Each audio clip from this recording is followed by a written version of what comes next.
आगम धारा के पुण्यार्चक हैं आगम धारा परिवार।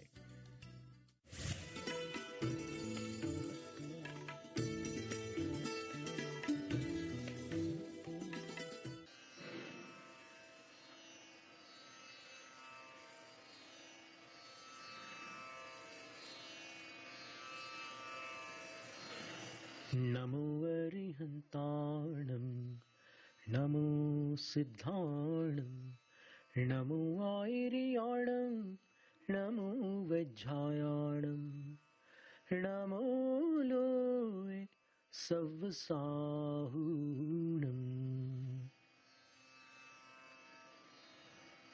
त्रिलोकवर्ती त्रिकालवर्ती अरहंत सिद्ध आचार्य उपाध्याय और सर्व साधुओं के लिए विनम्र नमस्कार। विंध्यगिरि की शिखर शिखामणि, श्रवण बेलगोल के मूल नायक, विशालकाय अतिशय मनोहर गोमटेश्वर बाहुबली भगवान को भक्तिपूर्ण प्रणाम। दीक्षा शिक्षा गुरु आचार्य विद्यासागर महाराज को नमोस्तु।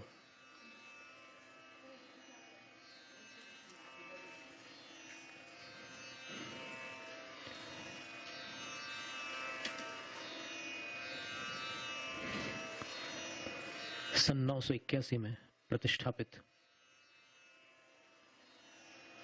गोमटेश बाहुबली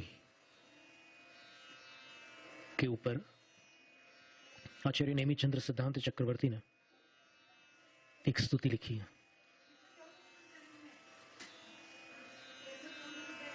8 छंद होने से, 8 काव्य होने से इसको गोमटेश अष्टक कहा जाता है, और गोमटेश की स्तुति होने से गोमटेश स्तुति भी कहते हैं।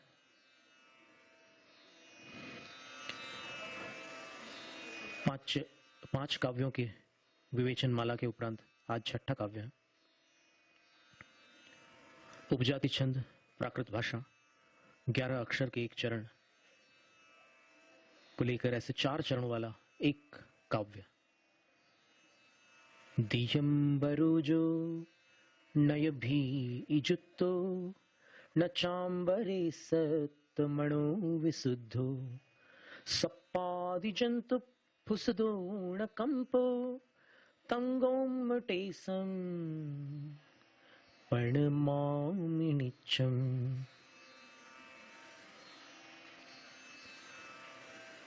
जो दिगंबर है और भीति युक्त नहीं है, किसी से भयभीत नहीं है,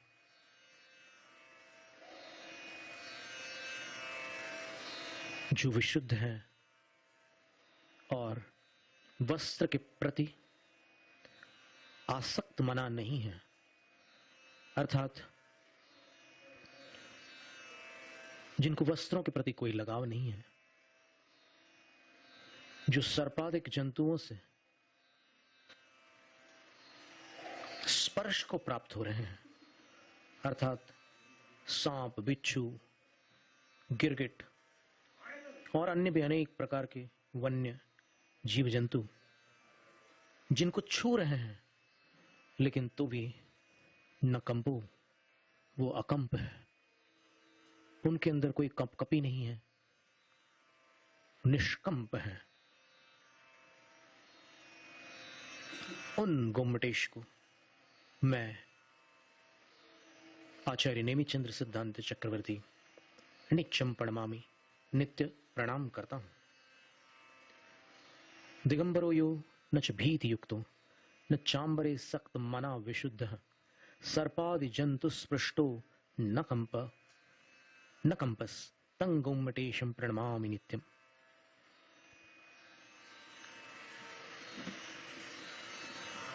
आचार्य शांति सागर महाराज श्री का आज इस प्रकरण में स्मरण करना उपयुक्त होगा, क्योंकि किसी दिन जब उनका विहार हो रहा था और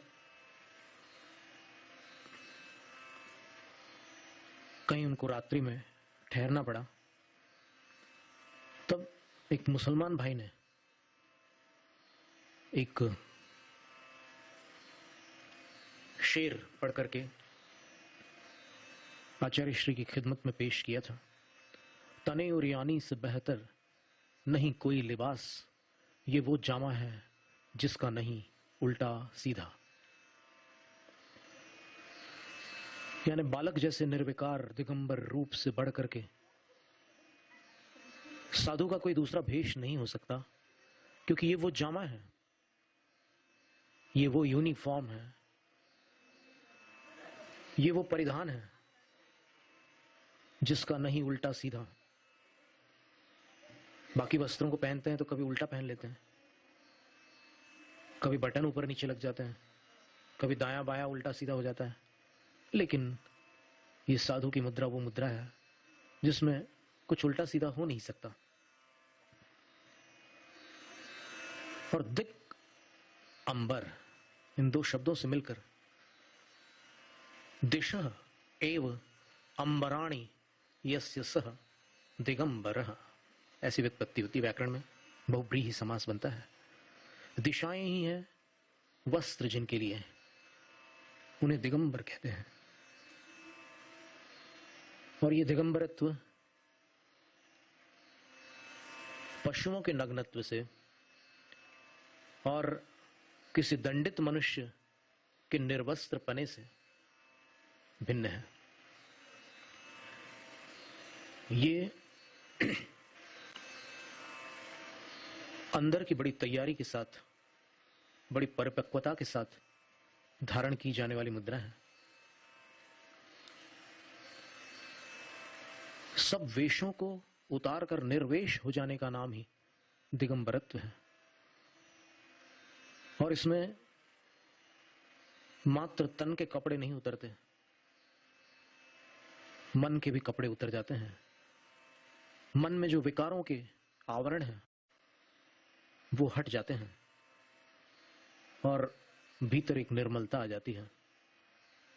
और ऐसी स्थिति बनती है नच भीति युक्त, वो भीति युक्त नहीं रहते, भयभीत नहीं होते।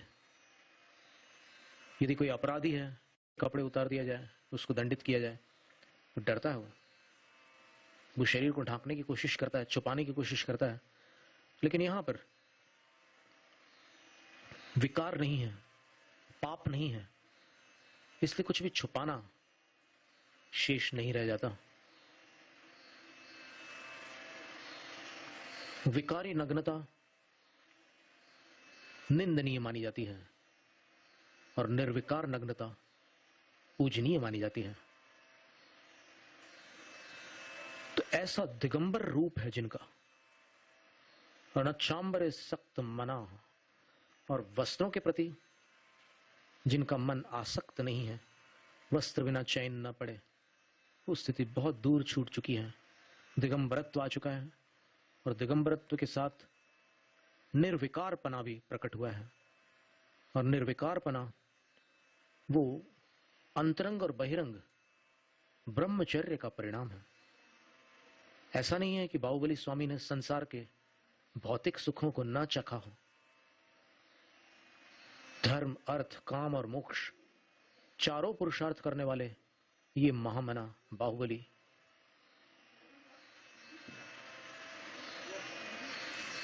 संतानों के पिता रह चुके हैं। इनकी रानियां हुई हैं, ये पोदनपुर के सम्राट हो चुके हैं। और जैसा पुराणों में उल्लेख मिलता है कि आदि ब्रह्मा वृषभदेव के प्रथम पुत्र भरत, भरत की जो रानी थी, उनकी अनेक रानियां थी, लेकिन उनकी एक रानी से अर्क कीर्ति नामक पुत्र हुआ था। और अर्क संस्कृत शब्द है जिसका अर्थ होता है सूर्य,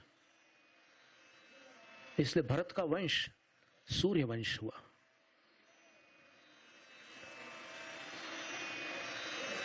बाहुबली के पुत्र का नाम सोमयश था, और सोमयश पुत्र से, सोम कहते हैं चंद्रमा को, सोमयश से चंद्रवंश चला। और पिता ने जब तपस्या अंगीकार की और प्रथम बार उनका भोजन हस्तिनापुर में संपन्न हुआ, इक्ष्वाकु रस का आहार लिया था उन्होंने, उनका वंश इक्ष्वाकु वंश कहलाया। तो ऐसा वंश विवरण भी शास्त्रों में मिलता है। तो बाहुबली असमर्थ नहीं थे और दुनियादारी से भागे हुए पलायनवादी नहीं थे। उन्होंने कहीं भी पराजय को प्राप्त नहीं किया था और फिर दीक्षा ली थी। संसार की ठोकरों को खाकर त्याग को अपनाना अलग बात होती है और सर्व संपन्न होते हुए भी अपने विवेक से उस वैभव को असार मानते हुए कोई आध्यात्मिक वैभव प्राप्त करने के लिए जब त्याग अपनाया जाता है तब बात अलग होती है। और उस वैभव पर जिसका लक्ष्य होता है वो दीक्षा के बाद साधना में वृद्धि करता है।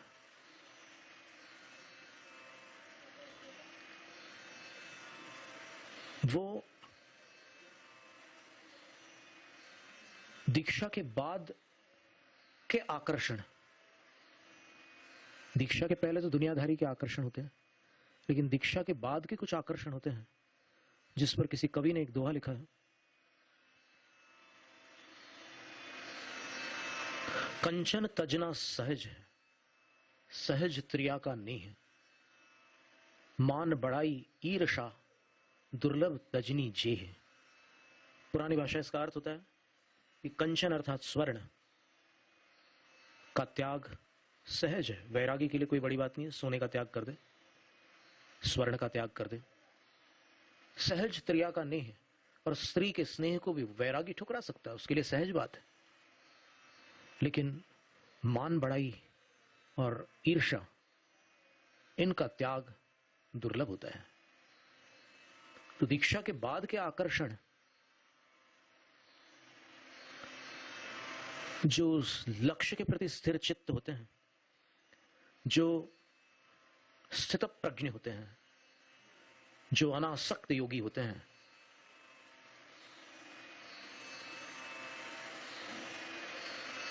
वो दीक्षा के बाद वाले आकर्षणों को भी अपनी उस विवेक दृष्टि से असार मानकर ठुकरा देते हैं।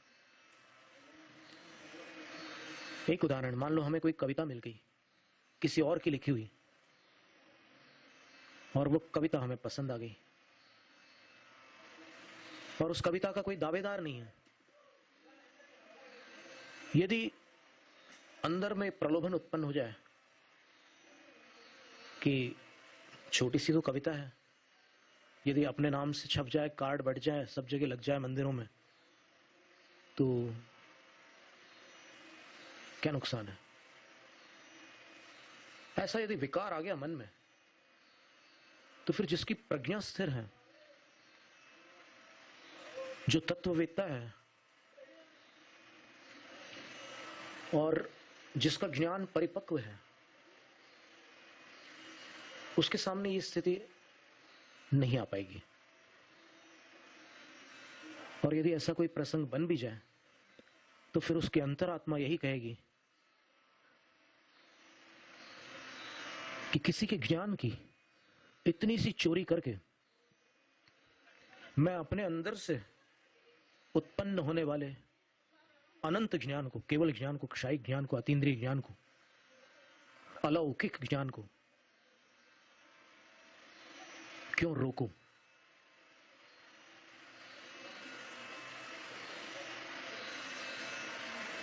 शांत चित्त होकर जब अपन अपने आप को पढ़ने बैठते हैं,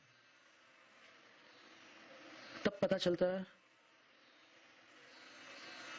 कि ये नाटक है, और अपनी इच्छाओं से संचालित होकर अपन मन से कुछ करते रहते हैं, वाणी से कुछ बोलते रहते हैं और शरीर से भी अनेक प्रकार की चेष्टाएं करते हैं।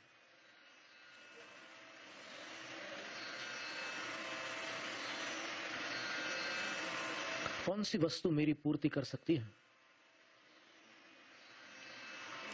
जब अंतरात्मा से पूछते हैं कि क्या ये आवश्यक है, एक एक कदम पर जब प्रश्न करते हैं तो फिर भीतर से एक ध्वनि आती है कि इसके बिना भी चल सकता है। और बाहुबली स्वामी वहां पहुंच गए कि इसके बिना भी चल सकता है। उनको वस्त्रों की भी कोई आवश्यकता नहीं रही। उन्होंने विवश होकर वस्त्रों को छोड़ा नहीं, उन्होंने विवेकी होकर वस्त्रों को छोड़ा है और भय से मुक्त है। किसी के पास कोई भी सुरक्षा का साधन होता है तो उसको डर नहीं लगता। मान लो किसी के पास रिवॉल्वर हो, राइफल हो और कोई चीज हो, तो फिर वो कुछ अकड़ करके चलता है, कुछ अलग तरीके से पेश आता है। और जब कुछ नहीं होता तो सिकुड़ जाता है। तो यहां पर न तो अकड़ है न सिकुड़न है, ये भय मुक्त है। क्योंकि ये अंदर से जानते हैं कि भय किससे? न मे मृत्यु कुतो भीतर, न मे व्याधि कुतो व्यथा, ना हम बालो न वृद्धो हम, न युवैता निपुद्गले। आचार्य पूज्यपाद स्वामी 5वीं शताब्दी के बड़े महान आचार्य हुए हैं। उन्होंने एक श्लोक लिखा है कि जब मेरी मौत नहीं है, एक जन्म की अवधि पूरी हो जाती है या बीच में वो अवधि कट जाती है, शरीर छूट जाता है, जीव कहीं और रहने चला जाता है। कहने में आता है ना, चल बसे। चल बसे यानी यहां से चले, वहां बस गए कहीं और जाके। नहीं रहे, ये भी कहते हैं कि अब वो नहीं रहे। नहीं रहेगा मतलब इसमें रहते थे, जब तक रहते थे तब तक किसी ने नहीं बोला कि नहीं रहे, लेकिन जब रहना छोड़ दिया तो बोले नहीं रहे। ऐसे अलग अलग शब्दावलियों भी सूचित करती है कि वो रहने वाला अलग है और ये मकान अलग है। इस शरीर को अपन यदि बोलचाल की भाषा में देखें तो ये भाड़े का घर है। जब तक जीव आयु कर्म का किराया चुकाता रहता है तब तक वो इसमें रह सकता है, और जब आयु पूरी हो जाती है या आयु पूरी कर दी जाती है तब यहां पर एक क्षण के लिए भी ठहरना संभव नहीं होता, उसको जाना ही पड़ता है। और कोई भी वस्तु वो लेकर नहीं आया था और कोई वस्तु वो लेकर जा नहीं सकता। जैसा कर्मों का योग था, यहां जो इकट्ठा हो गया, जाते समय यहीं रह गया, अकेला चला जाता है। इकट्ठा करने की भावना बड़ी जोरदार होती है उसकी। नाम, यश, धन बहुत इकट्ठा करता है पर फिर कुछ साथ में नहीं ले जाता है। तो डर किससे? एक कमरे से दूसरे कमरे में कोई चला गया या एक पुराने घर को छोड़कर नए घर पर रहने चला गया, तो डरने का क्या है? और जिसने मृत्यु के भय को जीत लिया, उसको और कौन सा भय विचलित कर सकता है? तो दिगंबर होते हुए भी जो भय से युक्त नहीं है, वस्त्रों के प्रति आसक्त मन नहीं है, स्वयं अपने वस्त्र तो छोड़ ही दिए, अन्य भी किसी के वस्त्र हो सकते हैं, उनके प्रति कोई रुचि नहीं है, ठीक है, ऊपर की वस्तु है वस्त्र, राग के कारण या सामाजिक बंधनों के कारण वस्त्रों का प्रावधान होता है। और प्रायः यहां जितने प्राणी पाए जाते हैं जगत में, उनमें मनुष्य ही वस्त्रों के प्रति आसक्त होता है बाहुबली स्वामी वस्त्रों के प्रति आसक्त नहीं थे, वे शुद्ध थे, निर्मल थे, पवित्र थे। इस काव्य में दिगंबरत्व का जो वर्णन है उससे भगवान के निर्भय स्वरूप और निर्विकार स्वरूप का संकेत प्राप्त होता है। पूरा ऊपर से लेकर नीचे तक भगवान की छवि का चित्रण करते हुए आचार्य नेमिचंद सिद्धांत चक्रवर्ती इस छठे काव्य में दिगंबरत्व की बात कर रहे हैं। यानी जो एक ऐसी अवस्था होती है जहां एक ही वस्त्र धारण किया जाता है, वो एक वस्त्र भी जिनके पास नहीं है, निर्विकार शुद्ध ब्रह्मचर्य से संपन्न भगवान का यह बालक जैसा निर्दोष रूप है। वो निर्भय है, वस्त्रों के प्रति आसक्त मना नहीं है, भीतर से निर्मल है। और इसके बाद कह रहे हैं कि सप्पादि जंतु फुसदोण कंपो, सर्प आदि जंतुओं के स्पर्श से भी जो कंपन को प्राप्त नहीं है, जो कंपित नहीं है। स्थिति तो ऐसी होती है कि जब कोई डरावनी वस्तु सामने आती है तो स्पर्श होने से पहले ही हाथ में स्पंदन आने लग जाते हैं। घबराहट के कारण बोलना चाहते हैं तो शब्द भी स्खलित होते हैं, वाक्य रचना भी टूटती है और धड़कनें एकदम तेज हो जाती है, बाहों के पास पसीना आ जाता है, बड़ी विकट स्थिति हो जाती है। लेकिन यहां तो भगवान को सांप छू रहे हैं, बिच्छू उनके पैरों पर चढ़ रहे हैं, गिरगिट भी उनके शरीर के ऊपर घूम रहे हैं, कोई फर्क नहीं पड़ रहा। उनके बालों में पक्षियों ने घोंसले बना लिए, लेकिन तो भी वो निष्कंप मूर्ति के समान खड़े हुए हैं। ये वास्तविक स्थिति में भी यही बात थी। जब साक्षात बाहुबली स्वामी थे, तपस्या में लीन थे, तो खड़े हुए थे वो, और ये सारी घटनाएं हो रही थी। आदि पुराण में एक घटना का और उल्लेख है कि जब वो तपस्या कर रहे थे तब उनके अंदर की जो निर्मलता थी वो भी बड़ी अद्भुत थी। तो उसके कारण वातावरण एकदम शांत था उनके आसपास का। वहां पर जो जंगल के खूंखार प्राणी हैं, जो दूसरे जानवरों का भक्षण करने वाले हिंस पशु, वो भी भगवान के वहां आकर विचित्र परिवर्तन को प्राप्त हो जाते थे। यानी कोई कल्पना ही नहीं कर सकता कि ये ऐसा कैसे कर रहा है। और उसका एक दृष्टांत उसमें दिया है कि कई बार उनके शरीर में लताएं जो लिपट जाती थी, बारिश गिर गई तो फिर नीचे से कोई अंकुर निकला और फिर वो लता बन करके ऊपर चढ़ने लग गया शरीर में। तो पैरों से लेकर हाथ तक माधवी लताएं तो अभी भी लिपटी हुई है भगवान की प्रतिमा में, और उसमें उसके अग्रभाग पर कुछ पुष्प भी प्रकट है माधवी लता के ऊपर वाले हिस्से में, यहाँ हाथ वाले भाग पे भुजा गए। तो जब कोई विद्याधर ऐसे उस प्रांगण से ऐसे विमानों को लेकर निकलते थे तो नीचे भगवान को विशाल काय थे भगवान, 550 धनुष की अवगाहना बताई गई शास्त्रों में, बहुत ऊंचे थे। तो उनको देख करके वो लोग ठहर जाते थे, साधु की वंदना करके आगे बढ़ते थे। और जो विद्याधरियां थी उनको चिंता रहती थी कि गुरु महाराज हैं, भोजन के लिए यदि उठना चाहेंगे तो ये सब शरीर तो पूरा बेलों से लिपटा हुआ है, तो ये तो इतने दयालु हैं कि किसी वनस्पति को भी कष्ट नहीं पहुंचाएंगे। तो चलो अपन सावधानी पूर्वक इन वनस्पतियों को भगवान के शरीर से अलग करते हैं। और वो भगवान के शरीर से उन वनस्पतियों को अलग करके वो विद्याधरियां, ये भावना भाती थी कि यदि ये कल आहार को उठे गुरु महाराज तो उठ सके, इन लताओं के कारण उनको रुकना ना पड़े, उनको ये ना करना पड़े कि भाई ये लताएं हैं तो अब तो मैं आहार नहीं उठ पाऊंगा, ऐसी स्थिति ना बने।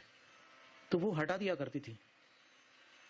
और उसके चित्र भी प्राचीन प्रतिमाओं में अपने को देखने मिलते हैं, उसका चित्रण भी, कि दो तरफ से विद्याधरियां वो लताएं हटा रही हैं और भगवान अपने ध्यान में लीन है और वो वैसी सेवा कर रही हैं। तो ये स्थितियां बनती थी।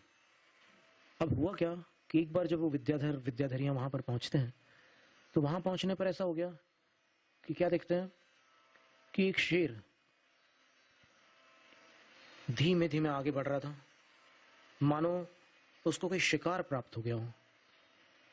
और सचमुच वहां पर वो देखते हैं कि जिस वन में बाहुबली तपस्या में लीन थे, वहां एक चमरी मृग, चमरी गाय भी बोलते हैं उसको, कि एक ऐसी गाय जिसकी पूंछ के सुंदर बालों से चमरों का निर्माण होता है। उसकी पूंछ के बालों से चमर बनते हैं, जो राजाओं के अगल बगल में ऐसे जो खड़े होते हैं ना प्रतिहारी लोग, वो चमर ढोलते हैं और वो उस जानवर को बहुत प्यारे होते हैं, उसके अपने बाल। अब स्थिति ऐसी देखी उन्होंने, विद्याधरों ने, कि चमरी मृग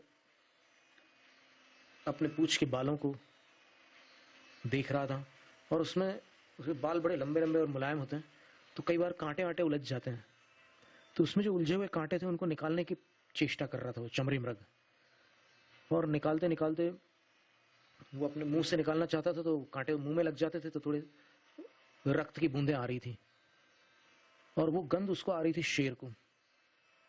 वो शेर धीमे धीमे धीमे धीमे उस तरफ आ रहा था। विद्याधर को लगा कि अब यह शेर शिकार करेगा, और वो कुछ करता उससे पहले ही शेर ने तीव्र गति से उस हिरण की ओर या उस मृग की ओर गमन किया और एकदम उसके पास आ गया। पर वो हिरण अपने पूंछ में मग्न था, उसने ध्यान ही नहीं दिया शेर की तरफ।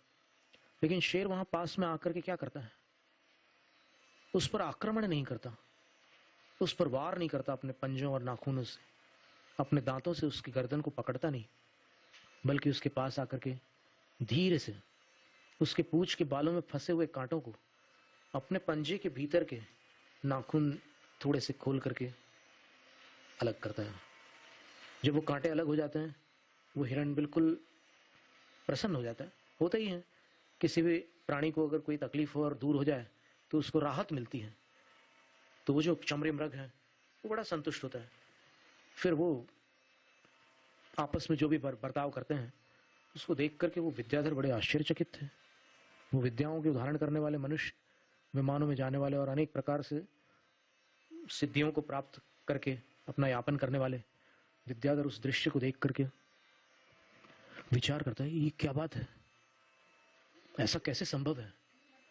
जब से कर्म भूमि प्रारंभ हुई है और जब से वृषभदेव तीर्थंकर बता गए हैं कि इन जानवरों से सावधान रहना और इन जानवरों का पालन करना, ये वस्तु खाने योग्य है, ये वस्तु टालने योग्य है, ये सारी शिक्षा देकर के चले गए।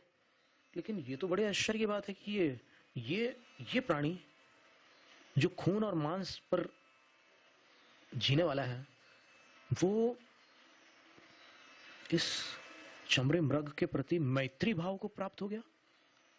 इसका क्या मतलब है।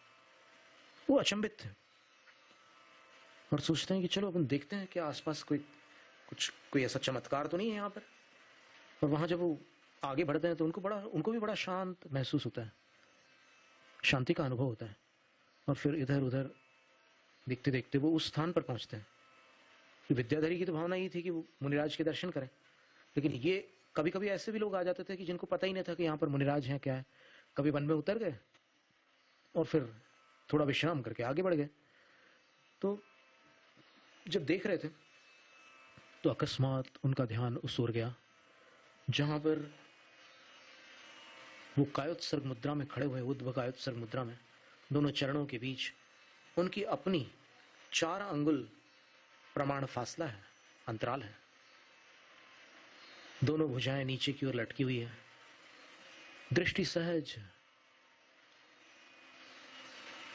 देखते हुए भी न देखने वाली स्थिति है। शांत मुख मुद्रा है, सौम्य छवि है। जन्मे हुए बालक में और इनमें केवल इतना ही अंतर है कि बालक के पास विवेक नहीं है, इनके पास असाधारण विवेक है।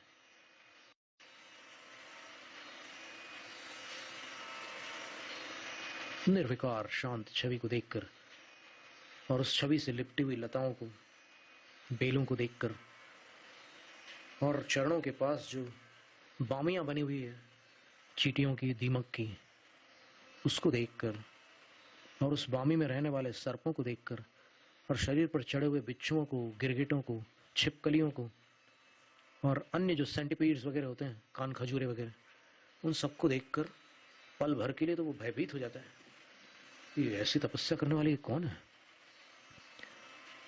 फिर उन जानवरों को विद्याधर अलग करता है, विद्याधरियां लताओं को अलग करती हैं, और यही भावना आती है कि जब भी आहार के लिए उठे तो निराबाद उठ सकें। और फिर विद्याधर मन ही मन समाधान को प्राप्त हो जाता है कि बस ये यहां पर तपस्या कर रहे हैं तो इनके प्रभाव से आसपास का वातावरण इतना शांत हो गया है कि कोई जानवर किसी जानवर का शत्रु नहीं रह गया है, सर्व मैत्री की स्थिति बन गई है। पातंजलि योग सूत्र में महर्षि पतंजलि लिखते हैं, अहिंसा प्रतिष्ठाया तत्सन्निधौ वैरत्यागः। अहिंसा की प्रतिष्ठा हो जाने पर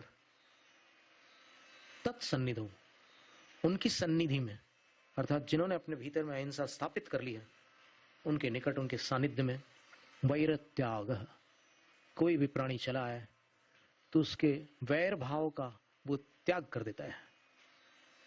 कितनी बड़ी बात है।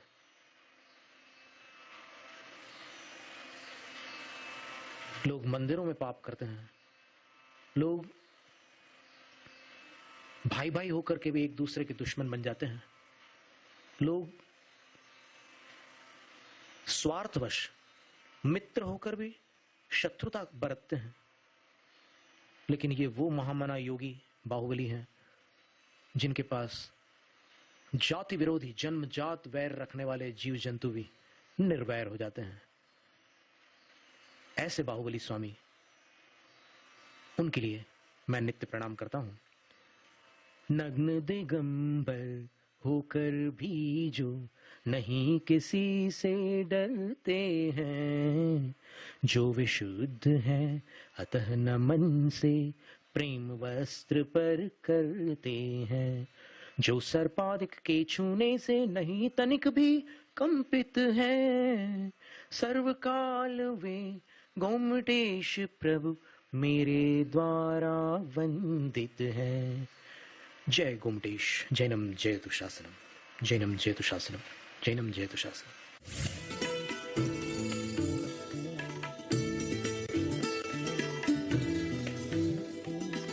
आगम धारा के पुण्यार्चक है आगम धारा परिवार।